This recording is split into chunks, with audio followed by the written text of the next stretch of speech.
Olá pessoal, tudo bem? Meu nome é Douglas. Hoje a gente vai ver mais uma fórmula de Excel. Na aula passada sobre Excel a gente viu a fórmula C, que é o teste condicional C, que ele vai me dar uma informação, vai fazer um teste lógico. Se essa informação for verdadeira, ele vai me dar uma resposta. Se ela for falsa, ele vai me dar uma outra resposta. A fórmula C é muito utilizada quando a gente tem um único teste lógico para ser realizado. Se a gente tem mais de um teste lógico, aí fica um pouco mais complicado. Digamos que a gente vai aumentar a dificuldade um pouco dessa planilha aqui e vai fazer além do teste condicional C, verificando se a nota do aluno foi maior ou igual a 6. A gente também vai testar, por exemplo, se ele não atingiu uma quantidade de 25% de faltas. Como que eu faria isso nesse caso? Eu vou criar mais duas colunas aqui e essas colunas elas vão me dar o número referente às faltas dos alunos. Então eu vou ter as faltas em números totais e vou ter também as faltas em porcentagem. E eu vou criar um parâmetro aqui embaixo que eu vou chamar de notas, que seria o máximo e o total. Então, o total de faltas aqui que o aluno poderia ter dentro de um semestre, um bimestre, seriam, por exemplo, 60 aulas que ele vai ter. Sendo que o máximo que ele poderia ter de falta seria 25%. 25% daria 15 aulas, relacionado a esse total de 60. Agora eu vou transformar isso em uma fórmula para eu aplicar dentro da minha planilha. Então, as minhas faltas vão ser iguais a 100, que vai dividir o 60, que é o B9, e vai multiplicar pelo número que vai aparecer aqui, o número que eu vou inserir aqui, que seria o G2. Deixa eu só fazer um teste se a pessoa tem 4 faltas. 6,66%. Quando a fórmula aparecer assim com muitas casas decimais, você pode diminuir essas casas decimais aqui, ó. Diminuir casas decimais. Você clica aqui, eu vou deixar ele com 2 casas decimais, tá muito bom.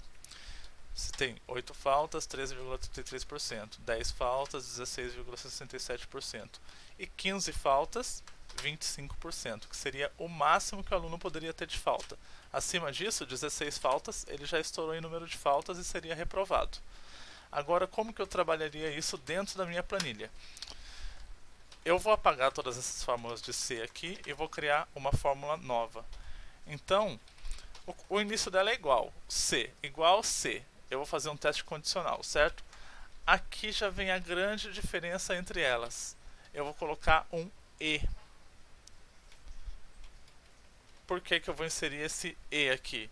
Você vai ver que ali embaixo ó, já mudou a informação minha. Ó. Ele me deu teste lógico 1, teste lógico 2 e assim por diante. Então, dessa forma, colocando o E, eu posso fazer vários testes lógicos dentro da mesma planilha. Então, por exemplo, eu posso testar se a nota é maior ou menor do que 6, eu posso testar se o número de faltas não excede 25% e assim por diante. Então, o primeiro teste lógico é o mesmo que eu já tinha anteriormente, que será o meu 6,25 aqui, né, que é a minha nota, minha média. Se a média vai ser maior ou igual do que 6. Ponto e vírgula. Agora já abriu ali para mim que eu vou estar inserindo a partir daqui o teste lógico 2. Eu quero saber se faltas, que é o meu H2, se ele é menor ou igual a 25. E aqui está a grande diferença. Eu vou fechar os parênteses, porque ó, você perceba que eu abri o parênteses depois do meu C aqui e abri um parênteses depois do E.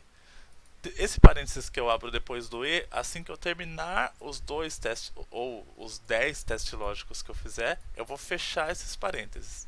Aí eu vou inserir o ponto e vírgula e aí ele muda para mim aqui para eu informar o valor se verdadeiro, que vai ser o meu aprovado, e o meu valor se falso, que vai ser o meu reprovado.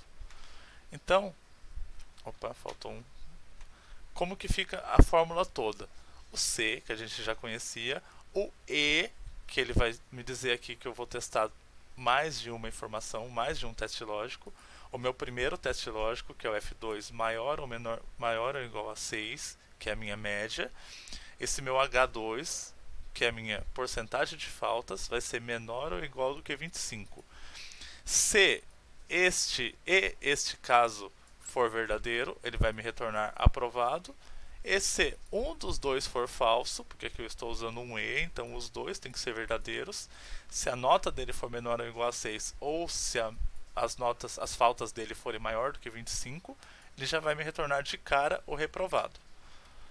Aqui no caso ele deu aprovado por quê? Porque a média está com 6,25, que é maior ou menor do que maior ou igual a 6, e as faltas estão com 25, que é o limite. Se por acaso ele tivesse aqui 16 faltas, ele já seria reprovado.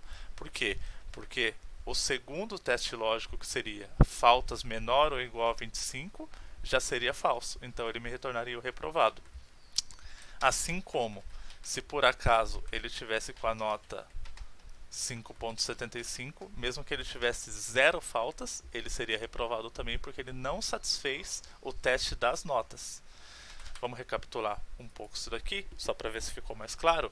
Então, o C eu uso quando eu tenho um único teste lógico a ser realizado. Se eu tenho mais de um teste lógico, tenho que utilizar o E, ou então a gente também pode utilizar o OU, que a gente vai ver depois. Que daí, quando a gente utiliza o OU, ele pode testar isso ou isso. Se um dos dois for verdadeiro, ele já vai me dar o resultado verdadeiro. Ele só vai me dar o resultado falso quando os dois forem falsos. Mas aqui a gente está no E, vamos focar no E. Depois eu mostro o OU para vocês com calma. Então, E.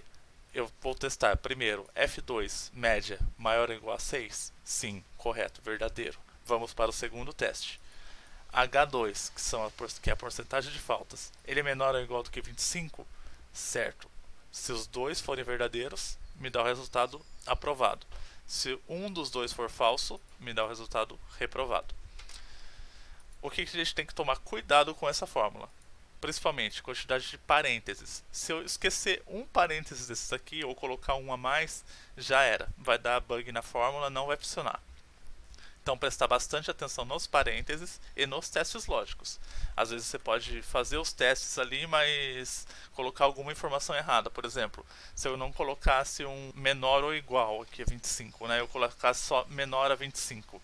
Se eu colocasse só menor a 25 e a pessoa atingisse 25% ali, ela seria reprovada, que está errado. Na verdade, 25% é o limite que a gente pode ter de faltas. Então, prestar atenção, menor ou igual a 25. Terminou de colocar todos os testes lógicos, fecha o parênteses, ponto e vírgula, e aí você vem para os resultados de verdadeiro e de falso. Certo? Antes de finalizar, tenho mais uma coisinha para mostrar para vocês. Na aula anterior, que eu estava mostrando aquela caixa de seleção, eu falei brevemente sobre o símbolo de cifrão, que ele serve para fixar as células. Por que eu utilizaria ele? Nessa fórmula aqui é um bom exemplo que eu posso utilizar ele. Por quê? Como que é a minha fórmula aqui? É o 100, o número 100, que é um número inteiro, que é referente a 100%, né? Dividido pela célula B9. A célula B9 é o meu total de faltas do aluno. E multiplicado pela célula G2, que vai ser o número de faltas que o aluno teve. Essa célula B9, vocês concordam comigo que é um valor fixo? Independente da fórmula que eu estiver utilizando, seja aqui ou seja nas linhas de baixo, o B9 vai ser sempre minha referência. Se eu fizer aquele negócio de puxar a fórmula aqui, ó, o que vai acontecer? Vai me dar erro. Ele não vai conseguir fazer a divisão. Por quê? Veja só. Onde na minha primeira fórmula era B9, na de baixo ele passou a ser a B10. Na outra, B11, na outra, B12. Essa informação não serve para mim, porque B10, B11 e B12 são vazios. Então, para essa fórmula funcionar, essa puxada aqui de informações para ele autocompletar para mim, para ela funcionar, essa célula B9 tem que estar fixa. E como que eu fixo isso? Com o cifrão. Então, antes do B aqui, eu vou colocar um cifrão, mostrando que eu quero fixar aquela coluna B, e antes do 9 também, mostrando que eu quero fixar aquela informação na linha 9.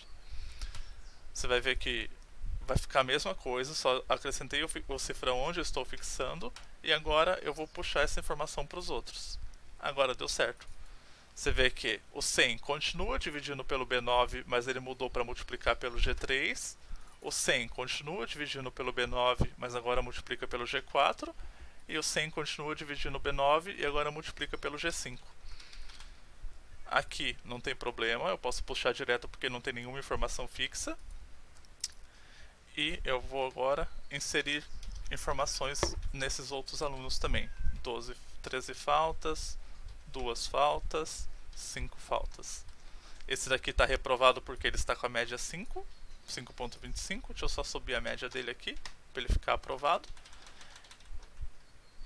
E subir a média aqui também, 8, aprovado. E vamos deixar a Ana reprovada por faltas. Aí está, agora a gente tem a planilha completa, com todas as informações. Deu para explicar para vocês também como que funciona a fixação das células. E que isso é importante também. Às vezes, quando a gente trabalha com um número fixo, um valor fixo na planilha, você tem que utilizar isso, porque senão você não conseguiria puxar essa fórmula ali e copiar ela para as outras células. E é isso, espero que tenham entendido. Essa aula foi um pouco mais complicada. Qualquer dúvida, deixe nos comentários que eu vou tentar tirar para vocês aí. Um grande abraço a todos. Se puder deixar um gostei, compartilhar o vídeo, se inscrever no canal para mais informações, eu agradeço a todos. Valeu, abraço.